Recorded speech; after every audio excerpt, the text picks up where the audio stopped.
Hey, this is Mr. Spencer. We're reading a poem called Anyone Lived in a Pretty How Town by E. Cummings. You have some questions that you're going to try to analyze with this. And this sets up our poetry unit that we're going to be working on. So you will have several poems, and we'll use perusal to see what our classmates have come up with for our unit of poetry throughout the rest of February and into March, when we start a longer poem in play form by Shakespeare's Hamlet. Now, this is an exercise we're doing. Notice lowercase is intentional with all E. Cummings poetry. Okay, if you look him up, he's a very famous poet, but he's always lowercase. There might be some capital letters, but they're very selective. Okay, reading a poem properly is a skill, like a muscle that can be developed. It can be difficult to read a poem, like reading a person, but the more you practice, the more meaning and significance you can get out of it. Always read the poem out loud if possible. That's what I'm going to do with you in this video. And mark it up. Write in the margins, react to the poem, get involved. There's no better way to improve your language skills than through poetry. My definition of what poetry is, I think it is the attempt to describe the indescribable. The attempt to describe the indescribable. Paradoxical. This is true exercise. This is a tough poem. Okay, so let's preview the questions. We have one about the year it was published. We got a question about the author's nationality. We've got a question about stanzas and what words are repeated the most. We have questions about youth and the subject of old age, and maybe is there any confrontation between these two? Another question about young people versus older people. A question about two main characters in the story, one male, one female. A question about, is the poem suggesting something with the names of the characters in the poem? A question about capitalization. A question about tone, our best friend there. A question about tone shift, and a synthesis question where you're going to try to develop a thesis statement. We did this with Cathedral, Tone Exercise, F. Scott Fitzgerald, The Night Mist Fell, From This Side of Paradise. So now we're taking this from prose and novels and short stories, doing some exercises now with poetry. Okay, let's take a look. Read it out loud with me here. Pay attention to tone, mood, rhythm, pacing, speed, maybe alliteration, the sounds of vowels and consonants, but I really want you to just hear the music of this poem, and then we'll break it down. Okay, proper analysis of a poem means you should always read it at least 3 times.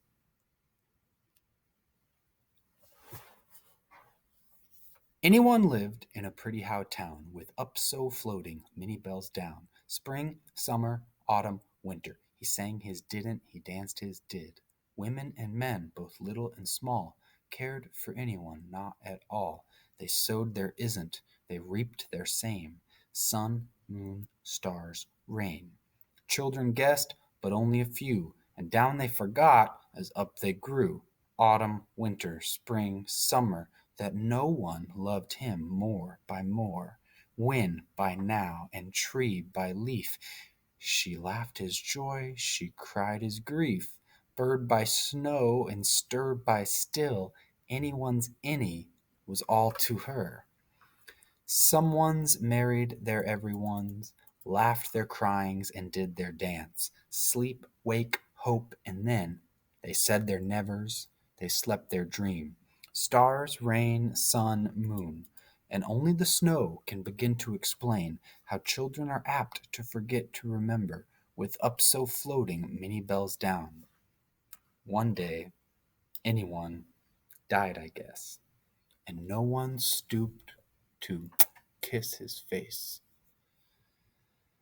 Busy folk buried them side by side, little by little, and was by was, all by all, and deep by deep, and more by more they dream their sleep. No one and anyone, earth by April, wish by spirit, and if by yes. Women and men, both dong and ding, summer, autumn, winter, spring. reaped their sowing, and went there came sun, moon, stars, rain.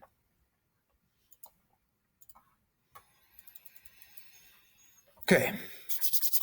You warmed up. No pain, no gain. This might hurt a little bit. Let's really stretch our muscles here. Okay. Number 1, contextualize. The poem was published originally in the year 1923.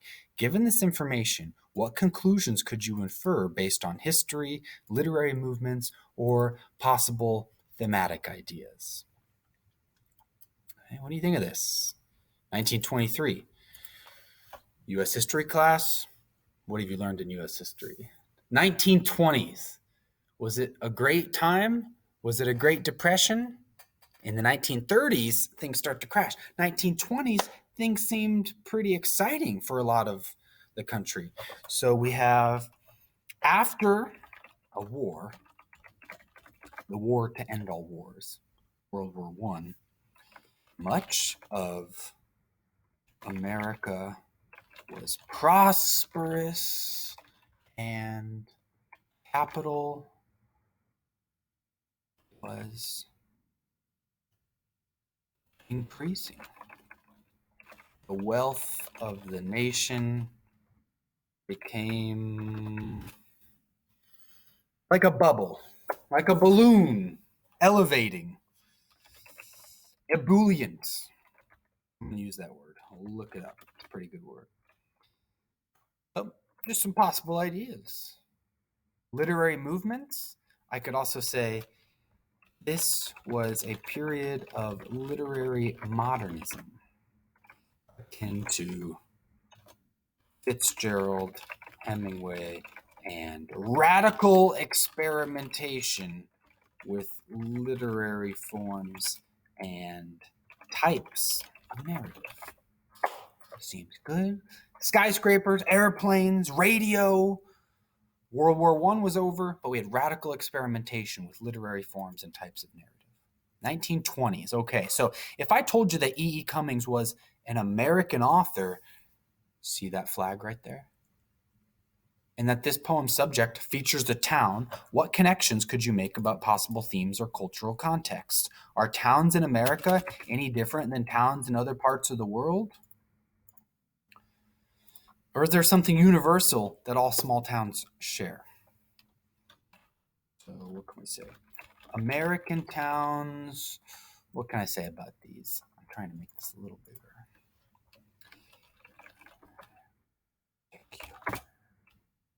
Particular idealism, sometimes associated with having the money to buy a white, this is my stereotype, white picket fence, a mom, dad, 2 kids, a dog, and an automobile in the driveway. Neighbors are often friendly in this, is it a stereotype? I could even call it an archetype. And this old traditional vision of what an American town is like. Small towns often are typified by everyone knowing everyone else's business. Sometimes small towns are considered friendly. So I grew up in Indianapolis on the north side. I went to North Central High School. The high school was twice as big as ours. I had almost 4,000 kids. I had neighbors, friends, the bus stop. I played football, wrestled. Everyone seemed pretty nice in my hometown. I mean, I suffered from bullying and harassment, middle school, high school. It happens. But it seemed like a pretty big city of Indianapolis. Everybody seemed to get along. Some of the smaller towns, it seems like everybody knows everybody. So that's something I didn't experience in my high school because there were frequently times I didn't know people in my high school. We had almost 4,000 kids there. Okay, what's your opinion of this? Number 3, stanza is a section of a poem similar to a paragraph. So how many stanzas are there in the poem? You just count them up. Okay, don't call them paragraphs, but it's very similar to what you'd expect. 1, 2, 3, 4, 5, 6, 7, 8, 9. Is there anything significant about that? An odd number. It is an odd number. Is there any symmetry to it? Well, if it was 8, I could say there's like a symmetry to an even number of 8, but there is 9. So maybe that 9th one kind of stands out a little bit. It is odd. 4. Which words are repeated the most in the first 4 stanzas? I hope you will agree by looking at these first 4 stanzas. The word repeated anyone, the word repeated of the seasons, in a different order here, but you see this a few times, right? Okay.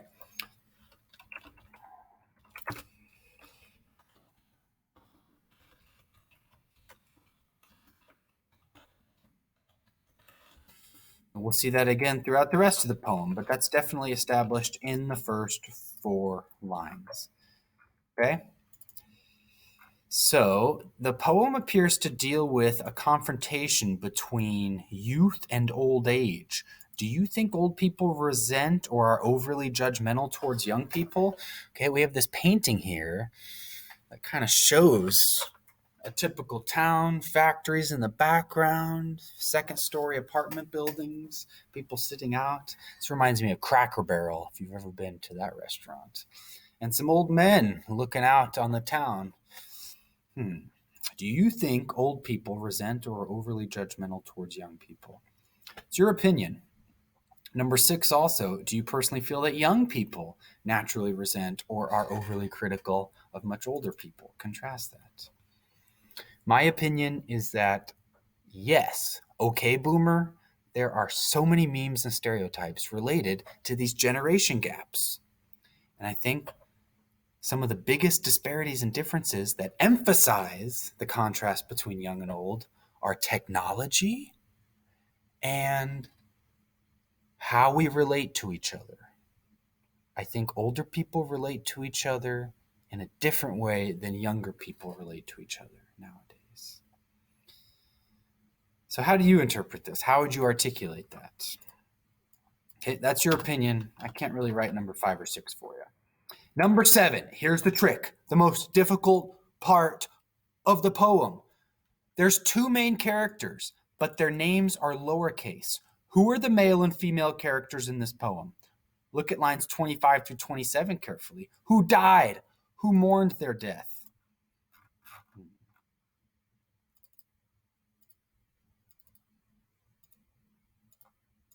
There's no space here. No one, no space, no one.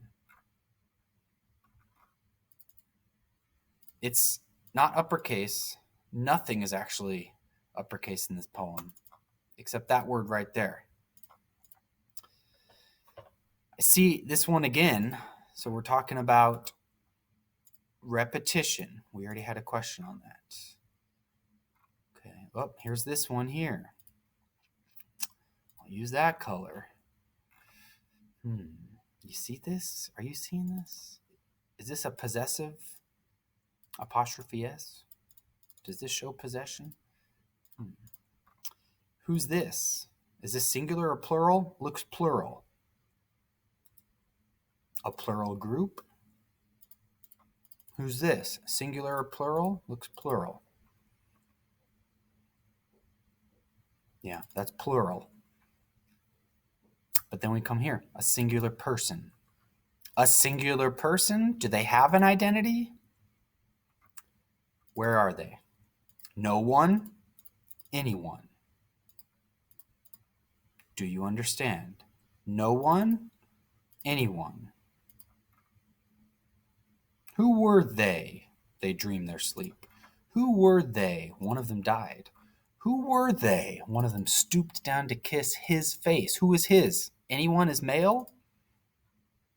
Is no one a female?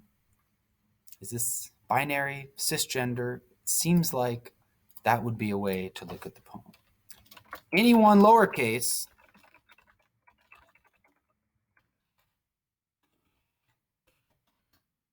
No one with no space is a female character. That's a trick in this poem. It's very difficult to understand, and it's something you would not understand just reading the poem once. So we annotate, we start highlighting things, we look at it. You read the poem at least 3 times, and you should get a good sense of that, okay? So as you finish the questions there, make sure you got number 7. Very important. Okay, you can interpret number 8 on your own, but nondescript. There's very little description in this. Anyone could be anybody. No one. Is it no one? What do you think the author is suggesting here? There's one word capitalized in the whole poem. I already highlighted it in pink. It's also, again, at the end of the poem. You see it? And then the last question, after we do tone and finding a tone shift, exactly where does the tone start to change directions? Synthesize. Can you come up with some sort of thesis statement? Okay, for your thesis statement always, we are trying to have a sense of analyze the author's choice. Use the author's name in your thesis statement. What's a dramatic verb choice you could use? Individuality, conformity, anyone, no one.